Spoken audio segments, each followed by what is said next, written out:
Hello YouTube, what's up everyone? Infernal Shard 1 for the win. So, there have been some gamers that have asked this question, why was the 7th generation the best generation for gaming?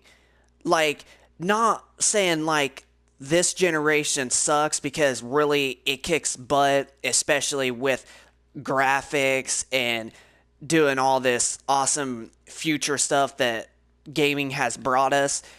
But with the games themselves, you also got to think like back with the Call of Duties and back with whatever that all of these game companies are doing right now to ruin the games when on last generation they were just like people like them. So I'm going to explain on why I think and why some gamers have asked the question, why is the 7th generation of consoles the best generation ever made for gaming? So, out of all the games, the 7th generation of consoles is when online started to begin very, very popular and digital games started to become also popular, and it was bringing everybody together. Like the 360 and the PlayStation 3 and hell, even the Wii started to let you play games online like Grand Theft Auto 4, Call of Duty, all of these early in development games for the first time to be able to play online. So games back then were very, very good. So if you look at all the Call of Duty series from Call of Duty 1 that came out in like 2005, 2004 or something around that time, and Call of Duty 2 and Call of Duty 3, those are the main popular Call of Duty games that everybody really, really loved. Now, some of the future ones, such as Modern Warfare 3, Black Ops 2, Black Ops 1, Modern Warfare 2, World at War, like all of these Call of Duties, people do still love. And Call of Duty has sold a lot over the last several years.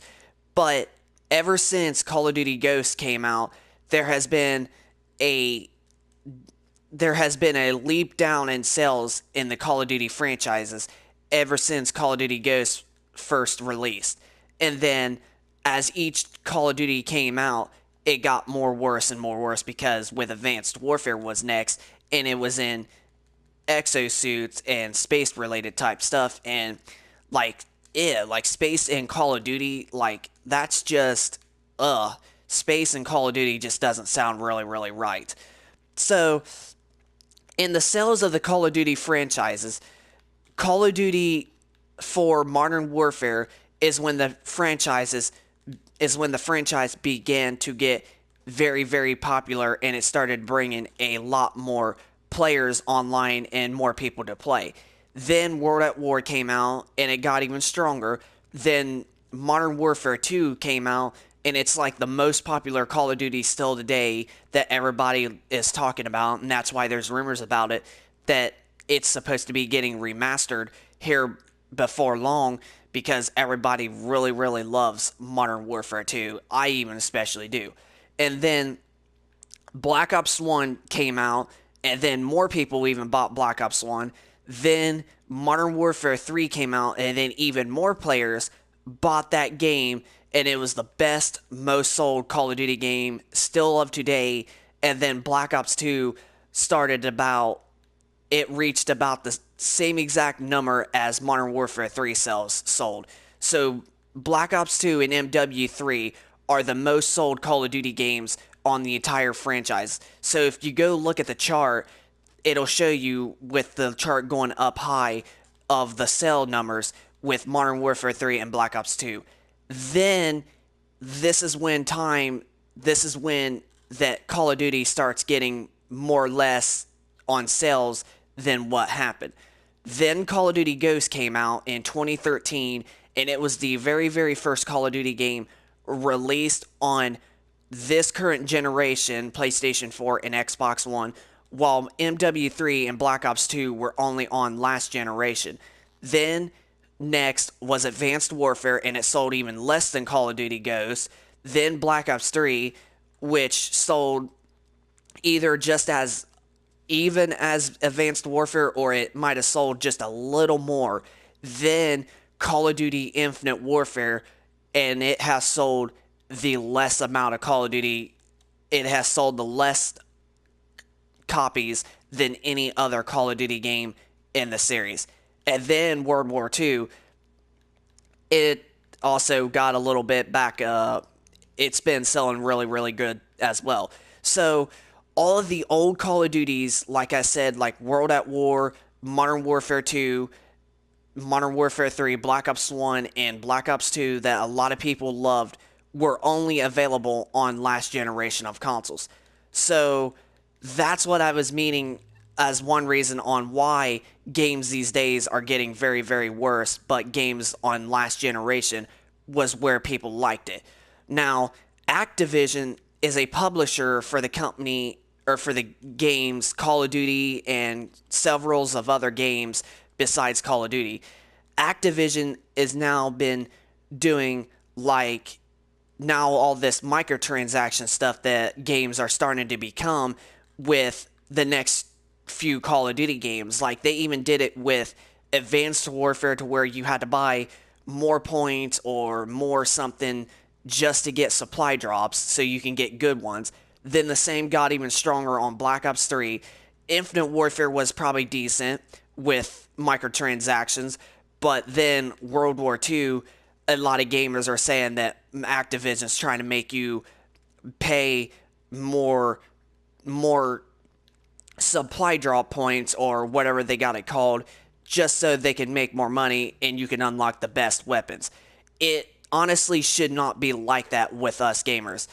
Us gamers should be able to enjoy the game, play online, shoot, just play like it's supposed to be played, and then unlock the stronger guns as the higher rank that we go to prestiging. That's what Call of Duty should be like. And see, Black Ops 2, Modern Warfare 2, Modern Warfare 3, Black Ops 1, all of those on last generation of consoles, that's how Call of Duty was played.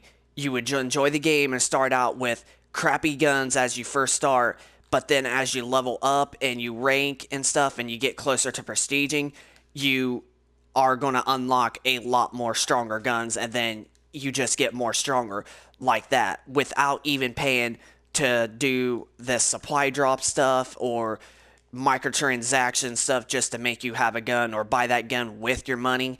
Like, all this other stuff that Activision is doing is really stupid. So that is one of the reasons on why last generation was better than the current generation, is because all of these games that are coming out and the companies are trying to make it to where you have to actually pay to win with microtransactions. And that should not be right with gaming. It literally is the worst thing. It's just going to kill gamers, and gamers are just going to like either move to PC, or they're probably just going to stop playing games in general because it's going to cost them too much money and they can't enjoy games like we used to. So that's one reason.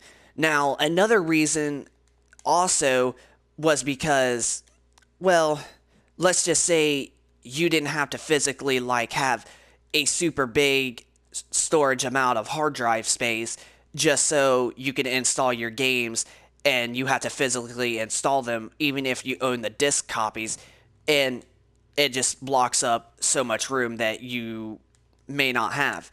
So on last generation, all you could do was you could do the old-fashioned way. You just put your game in, just update it, and then you're ready to roll. While on the Xbox One and the PlayStation 4 on this current generation, you had to physically like install your game discs on the hard drive. So you're basically like using a digital version of the game while you're using the disc, but you still have to use the disc. That is kind of okay. That doesn't matter about this generation or nothing like that. But this is just a little tiny thing of why the 7th generation was better than this current generation. So while on the Xbox 360 and the PS3, you could just physically put your discs in and you could just play them right off the bat.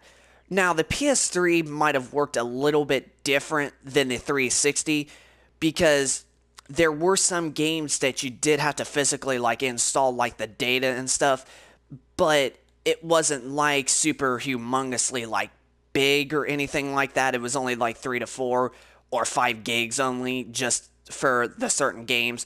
And then certain games like Call of Duty, Battlefield, you didn't have to physically install them. You just had to update the game and it's just ready to play. So it was really, really not that bad on the PS3, really. But on the PlayStation 4 and the Xbox One, like I said, you have to physically install the discs and you have to make sure like you have enough room and stuff like that in order to keep your game on there if you want to play it. But like I said, this is not a very, very humongously bad thing about the PlayStation 4 and the Xbox One this current generation. It's just a tiny thing, but the Call of Duty series was more realistic in the more way that people liked it on last gen, and you didn't have to buy all these microtransaction stuff that is what's coming into the gaming today that's going to make gamers probably quit here before long. Now, so other than that, yeah, guys, that explains on why the 7th generation is a better generation than this current generation. Oh, and then one thing before I quit in this video, also, another thing about the 7th generation was because it also had a great library of games, and games are so cheap now. So that's also another good thing about the 7th generation. So games like all the Call of Duties that I was saying, and then Red Dead Redemption is another really popular game that was on that generation, and then Grand Theft Auto 4, and then of course GTA 5 that I'm actually playing right now that's the original version, or the original console that it was originally made for. So yeah, the library of games also explains another reason why the 7th generation was a better generation than this current. So anyway, guys, I hope you guys enjoyed the video. If you guys could please smack a like for me, and if you are new, please hit that subscribe button so you can help out my channel, and you can check out on some previous videos that I have uploaded, and I'll keep you guys up to date with more gaming content as the days come and stuff. And also send me down in the comment section of your memories with the 360 or the PS3, and if you honestly believe that the 7th generation was a better generation than this one, or if you like the PS4 and the Xbox One and you think they're doing really, really good, then just give me your thoughts down in the comment section, guys. So hit a like on the video, subscribe to the channel, and comment down below, and I will see you guys in the next video. So I'll catch you all later. Peace out.